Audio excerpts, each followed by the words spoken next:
Hello, good morning everyone, welcome back to my another blog. আপনারা সবাই কেমন আছেন? আশা করছি সবাই অনেক বেশি ভালো আছেন এবং সুস্থ আছেন।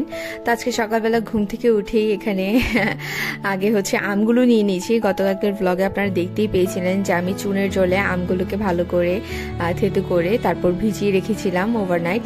তো এগুলো সকালবেলা ঘুম থেকে উঠে ভালো করে চিপে চিপে ধুতে হবে, যেহেতু চুনের জলে ভিজানো ছিল। তো আসলে চুনটা একেবারে যেন বেরিয়ে যায়, সেজন্যই ভালো করে ধোয়া আর কি।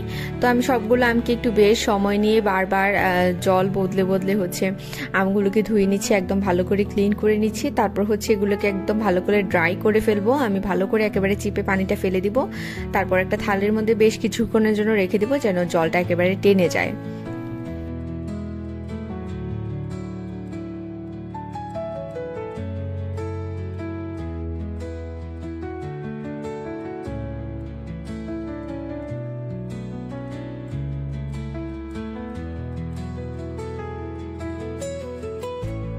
তো এখানে আমার মোরব্বার জন্য আমগুলো তো আমি রেডি করে রেখে দিয়েছি ড্রাই হওয়ার জন্য। আর এখানে পাশে দিয়েই আমার মা গতকালকে যে আচারগুলো বানিয়েছিল আমি দেখিয়েছিলাম, সেই আচারগুলোকে আবার সকালবেলা জাল করে নিচ্ছে, আবার বিকালবেলা জাল করবে, এরকম করে 2-3 দিন জাল করবে আর কি, প্রত্যেকটা বেলায় বেলায়।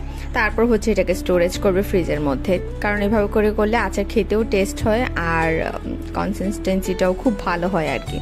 তো তারপর যাই হোক, সকালে নাস্তা ফাস্তা করা হয়ে গিয়েছে আমাদের সবকিছু। এখন মা রান্না করে নিচ্ছিল দুপুরের জন্য। তো দুপুরে আজকে ফুলকপি আলু দিয়ে মাছ রান্না করেছে, ভীষণই টেস্ট হয়েছিল রান্নাটা। আর এখানে আমি জল নিয়ে নিচ্ছি, ত্রিফকে স্নান করাবো বলে, জলটা গরম করব বলে এখানে জল নিয়ে নিচ্ছি আর কি। তো আজকে এটা আমি ফার্স্ট টাইমের মতো ইউজ করছি, যদিও মা এটা আগে বেশ কিছুদিন ইউজ করেছিল, তারপর আর প্রয়োজন পড়েনি বলে এটা রেখে দিয়েছিল। তো আমি আগেই দেখিয়েছিলাম, এটাকে ক্লিন টিন করে রেখেছিলাম। আর এখান দিয়ে পাশে রান্নাও হয়ে গিয়েছে, দেখেন তরকারির কালারটা খুব সুন্দর হয়েছে, খুব স্বাদও হয়েছিল তরকারিটা।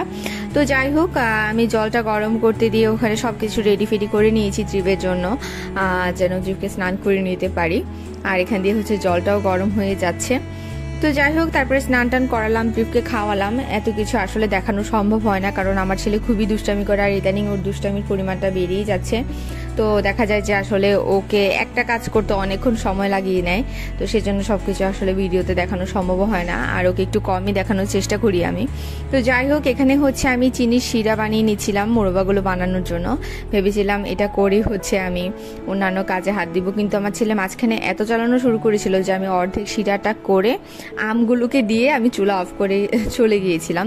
তো যাই হোক, তারপরেও ঘুমের জন্য কান্নাকাটি করছিল, ওকে ঘুম পাড়িয়ে আমি বাকি রান্নাটা করলাম আর কি, মানে মোরব্বাটা বানালাম।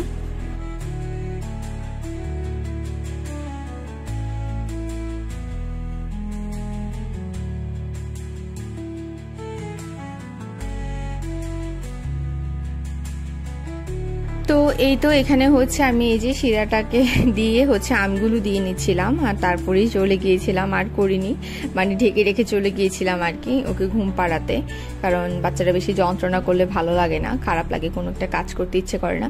তো যাই হোক, যেহেতু আমি আমগুলো শিরাতে দিয়ে নিয়েছিলাম, তো ভালো করে মিশিয়ে টিশিয়ে রেখে আমি চলে গিয়েছি।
তো এই তো একেবারে লো ফ্লেমে দিয়ে আমগুলোকে আমি ওয়েট করছিলাম বলক আসা পর্যন্ত।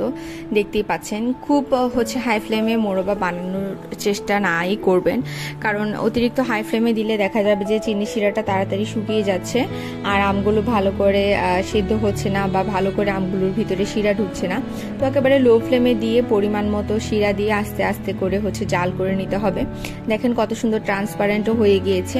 আর এভাবে করে করলে আমের ভিতরে শিরাটা খুব ভালো করে ঢুকে। তো এই যে আমি গরম মশলা যেগুলো দিয়েছিলাম সেগুলো দেখা যাচ্ছে। গরম মশলা বলতে শুধু দারুচিনি আর এলাচি দিয়েছিলাম। আমার কাছে খুবই ভালো লাগে ফ্লেভারটা, কারণ মোরব্বাতে তো আসলে খাওয়ার মতো আর অন্য কোনো কিছু না, এটা জাস্ট হচ্ছে চিনি শিরাতে জাল দেওয়া। তো এলাচি দারচিনি দিলে দেখা যায় যে ভালোই লাগে আর কি, এটার একটা ফ্লেভার থাকে।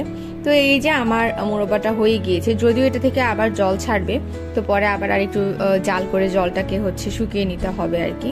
তো এখানে রেখে দিলাম এভাবেই, এটা ঠান্ডা হওয়ার জন্য।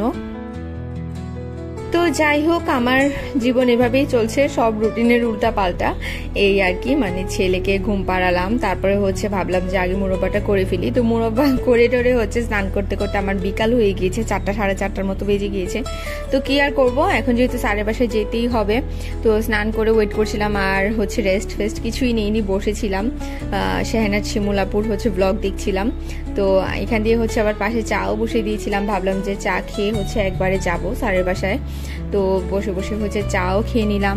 ব্লগ দেখতে দেখতে বেশ ভালোই লাগে, আমার শিমুলাপুর ব্লগ খুবই ভালো লাগে। খুবই মানে স্ট্রং একটা মহিলা, এভাবে এতগুলো বছর একা একা আছে। অন্য কেউ হলো তো আসলে কি আর বলবো, কি জানি করতো, ভগবানই জানে। তো যাই হোক, এই ধরনের মেয়ে বা মহিলারা হচ্ছে অনেক বেশি ইন্সপিরেশন আমার মনে হয়, এটাই। তো চেষ্টা করি নিজেও সেরকমভাবে নিজেকে স্ট্রংভাবে হচ্ছে গড়ে তোলার চেষ্টা করছি আর কি। তো যাই হোক, এখানে হচ্ছে আমি 2 কাপ চা বানিয়ে নিচ্ছি। 1 কাপ হচ্ছে পাপার আর 1 কাপ হচ্ছে আমার। আর অবশ্যই আমাদের চায়ের পাত্রটাকে ইগনোর করবেন, এটা হচ্ছে অনেক অনেক অনেক আগের। আমি আগেও এটার স্টোরি বলেছি যে ছোটবেলা আমার মা হচ্ছে এই হাঁড়িটাতে আমার জন্য খিচুড়ি রান্না করতো, খিচুড়ি, চালের গুঁড়া, সুজি বা যেটাই হোক না কেন। তো এখনকার বাচ্চাদেরকে তো আসলে ডক্টর এই সমস্ত খাওয়াতে নিষেধ করে। তো আমার ছেলের এরকম আলাদা করে কোনো পাত্র নাই যেটাতে হচ্ছে ওর জন্য কোনো কিছু রান্না করব। তো যাই হোক, এটা অনেক বছর পুরানো, তো এটা রেখে দিয়েছি, আমিও রেখে দিয়েছি। আসলে মা আসলে এটাতে অনেক দিনই চা করেছিল, তারপর আস্তে আস্তে এটা নষ্ট হতে শুরু করেছে আর কি, এটা একেবারে চেপা চোপা হয়ে গিয়েছে। তো যাই হোক, তারপর ওইটাকে ফেলতে ইচ্ছে করেনি। মানে অনেকবারই হচ্ছে আমরা পাত্র চেঞ্জ করেছিলাম, হাঁড়ি চেঞ্জ করেছিলাম চায়ের, কিন্তু এটাতে করেই মনে হচ্ছে বেশি মজা লাগে আর কি। এরকমটাই হয় অনেক সময় অনেক জিনিস। তো যাই হোক, এখানে হচ্ছে বেরিয়ে গিয়েছি আমি, আর বেরিয়ে হচ্ছে রিক্সায়ও উঠে গিয়েছি। এখন স্যারের বাসায় চলে যাচ্ছি।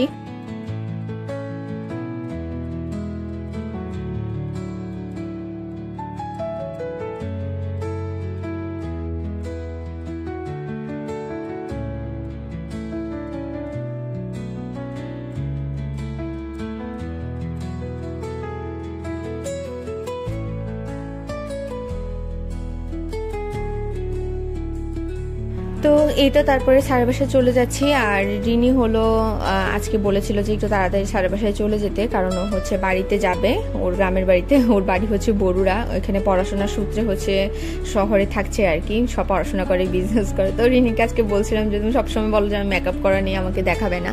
আমি বলছিলাম যে আমিও মেকআপ ছাড়াই হচ্ছে আসি ইউটিউবে। সো এটা এমন কোনো বিষয় না যে মেকআপ করে দেখাতে হবে, যে যেমন সে তেমনই সুন্দর।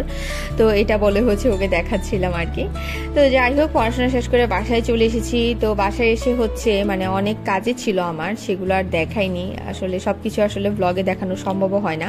তো এখানে হচ্ছে আমার বোন রাতের জন্য ওর জন্য হচ্ছে ডিমের ভুনা রান্না করছিল আর কি। তো একেবারে সবার জন্যই রান্না করছিল, যদিও অনেক কিছুই ছিল, কিন্তু ওর হচ্ছে তেমন একটা আসলে ওর টেস্টটা একটু কম মনে হয় আর কি। ও হচ্ছে এক খাবার বারবার খেতে পারে না, আর ওর তো হেলথের অবস্থা দেখেনি, আসলে ওর রুচি কম আর কি খাওয়া দাওয়ার জন্য।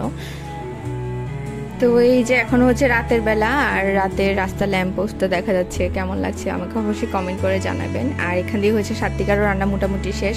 তো আজকের ব্লগটা বেশি বড় করছি না, আজকের ব্লগটা এই পর্যন্তই থাকছে। সবাই ভালো থাকবেন, সুস্থ থাকবেন। যারা আমাকে অলরেডি সাবস্ক্রাইব করছেন তাদেরকে অসংখ্য ধন্যবাদ। যারা এখন আমাকে সাবস্ক্রাইব করেনি তারা অবশ্যই আমাকে সাবস্ক্রাইব করে বেল আইকনে প্রেস করে আমার পাশে থাকবেন। দেখা হচ্ছে নেক্সট ব্লগে। Till then, tata.